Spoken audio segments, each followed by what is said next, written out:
جمعية الدعوة والإرشاد وتوعية الجاليات بمحافظة بدر। এক দিনী ভাইয়ের প্রশ্ন তিনি উল্লেখ করেছেন, আমার খুব অতি নিকটজন আপনজন আমার বিপদ আপদে ভালা মুসিবতে বিভিন্ন রকম সাহায্য সহযোগিতা করে থাকেন। আমি তা স্বাচ্ছন্দ্যে গ্রহণ করি। কোনো মনোমালিন্য হলে তখন দেখা যায় ওই বিষয়টি নিয়ে আমাকে অনেক কষ্ট দেয়, অনেক পীড়া দেয়। এতে আমি নিজেকে খুব তুচ্ছ মনে করি, মনে খুব কষ্ট পাই। এখন প্রশ্ন হচ্ছে, আমি যদি এটি গ্রহণ না করি, পরবর্তী যদি আমাকে কোনো সাহায্য করে, তাহলে কি আমি এতে গুনাহগার হব? আলহামদুলিল্লাহ, সালাতু ওয়াসসালামু আলা রাসূলিল্লাহ ওয়া আলা আলিহি ওয়া সাহবিহি ওমান ওয়ালা ওয়া বাদ। একজন মুসলিম হবে আরেকজন মুসলিমের জন্য যেমন একটি ওয়াল, বিল্ডিং। রাসূল সাল্লাল্লাহু আলাইহি ওয়াসাল্লাম একাধিক উপমা দিয়েছেন। মুসলিমের একটি বৈশিষ্ট্য হলো আরেকজন মুসলিমের পাশে দাঁড়াবে, তাকে সাহায্য সহযোগিতা করবে। এটি যদি আপনি করতে না পারেন, তাহলে আপনি কেমন মুসলিম? জাহেলিয়াতের যুগ থেকে আরবদের যে একটি বৈশিষ্ট্য, যেটি ইসলাম সমর্থন করেছে এবং উল্লেখযোগ্য একটি বৈশিষ্ট্য, সেটি হলো মেহমানদারি। মেহমানদারি জাহেলিয়াতের যুগে যেমন ছিল, এখনও আরবদের মাঝে আছে। এতে মানুষের সাথে মানুষের সম্পর্ক বৃদ্ধি হয়, বন্ধুত্ব বৃদ্ধি হয়, আল্লাহ রাব্বুল আলামিন খুশি হন। তো একজন মুসলিম আরেকজন মুসলিমকে বিপদ আপদ বালা মুসিবতে সার্বিকভাবে সাহায্য করবে। এতে উদ্দেশ্য হবে দুটো। একটি হলো মুসলিম হিসাবে যেন পরস্পর মিলেমিশে থাকতে পারি, বন্ধুত্ব অর্জন করতে পারি এবং ভ্রাতৃত্ব বন্ধন আরও দৃঢ় করতে পারি, আর আল্লাহ রাব্বুল আলামিনের যেন সন্তুষ্টি অর্জন করতে পারি। এখন দেখা যায় আমরা অনেককে বিপদ আপদ ভালা মুসিবতে সাহায্য সহযোগিতা করে থাকি। কোনো কিছু সমস্যা হলেই ওটি আমরা খোঁটা দিই, আমরা কৃপা প্রকাশ করি যে তোমাকে তো ওই সময় অনুগ্রহ করেছি, অনুকম্পা করেছি, দয়া করেছি। এতে করে যাকে আমি দয়া করেছি সে কিন্তু অত্যন্ত কষ্ট পায়, নিজেকে তুচ্ছ মনে করে, ছোট মনে করে। মুসলিমদেরকে কষ্ট দেওয়া কিন্তু হারাম, কবিরা গুনাহ।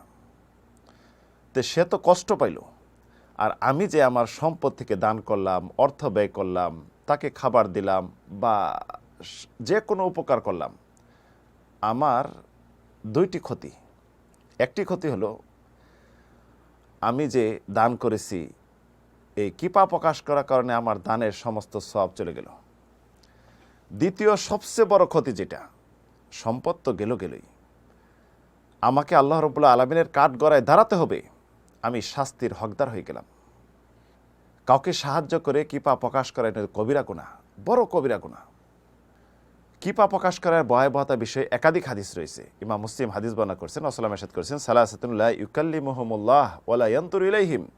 তিন শ্রেণীর মানুষের সাথে আল্লাহ রাব্বুল আলামিন কিয়ামতের দিন কথা বলবেন না, তাদের দিকে তাকাবেন না। ওয়ালা ইউজাক্কিহিম, তাদেরকে পুত পবিত্র করবেন না। ওয়ালা হুম আযাবুন আযীম, এবং তাদের জন্য রয়েছে কঠিন শাস্তি। তার মাঝে এক প্রকার হলো আল মান্নান, যে কৃপা প্রকাশ করে, মানুষকে অনুকম্পা দয়া করে খোঁটা দেয়। দ্বিতীয় প্রকার হলো ওয়াল মুনাফিকু সিলআতু বিল হালিফিল কাযিব, যে তার সম্পদ বিক্রি করে মিথ্যা কসম করে। তৃতীয় প্রকার ওয়াল মুসবিল ইজারাহু, যে তার কাপড় লুঙ্গি বা পাজামা ঝুলিয়ে পড়ে। অন্যত্র রাসূল ইরশাদ করেছেন, লা ইয়াদখুলুল জান্নাতা সাহিবু খামসিন, যার মাঝে 5টি ত্রুটি থাকবে, দোষ থাকবে, সে জান্নাতে প্রবেশ করবে না। তার মাঝে এক প্রকার বলেছেন ওয়ালা মান্নান, যে মানুষকে খোঁটা দেয়, কৃপা প্রকাশ করে দান করার পর। অন্যত্র রাসূল ইরশাদ করেছেন, যে হাদিসটি ইমাম তিরমিজি বর্ণনা করেছেন, লা ইয়াদখুলুল জান্নাতা খাব্বুন ওয়ালা মান্নান ওয়ালা বাখিল, ধোঁকাবাজ, প্রতারক এবং যে মানুষের কৃপা প্রকাশ করে আর কৃপণ ব্যক্তি জান্নাতে প্রবেশ করবে না। এখন প্রশ্ন, আমি যদি কৃপা প্রকাশ করি, মানুষকে খোঁটা দেই, আমার সব সওয়াব কি নষ্ট হয়ে যাবে? অনুকম্পা দয়া যা করি সব বাতিল হয়ে যাবে? মূলত সব বাতিল হবে না। যে সম্পদ আপনি কৃপা প্রকাশ করেছেন, যাকে অনুগ্রহ করে যেই বিষয়ে আপনি খোঁটা দিয়েছেন, সেগুলি বরবাদ হয়ে যাবে। তো এই বিষয়টি আমাদের অবশ্যই সতর্ক থাকতে হবে। আমার অর্থ দান করে আমার অর্থও গেল, অর্থ পাবো, উপার্জন করতে পারবো, কিন্তু সবচেয়ে বেশি যেটা ক্ষতিগ্রস্ত হলাম, আল্লাহ রাব্বুল আলামিনের আযাবে আমি গ্রাস হয়ে গেলাম।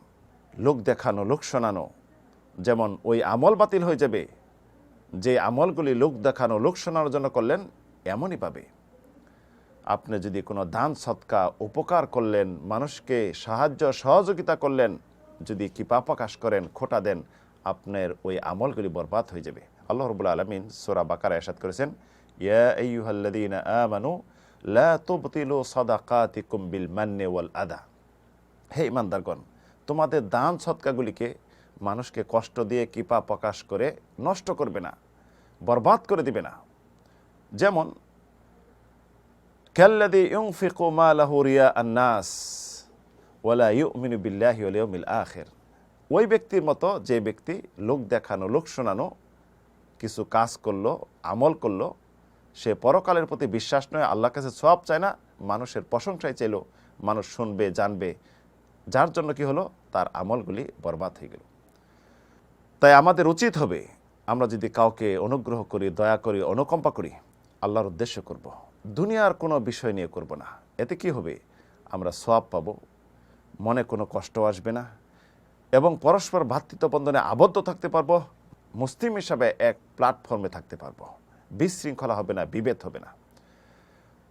তো যদি কেউ কষ্ট দেয়, বারবার কষ্ট দিচ্ছে আপনাকে, যেটি আপনি অনেক কষ্ট পাচ্ছেন, তার অনুগ্রহ গ্রহণ করবেন না।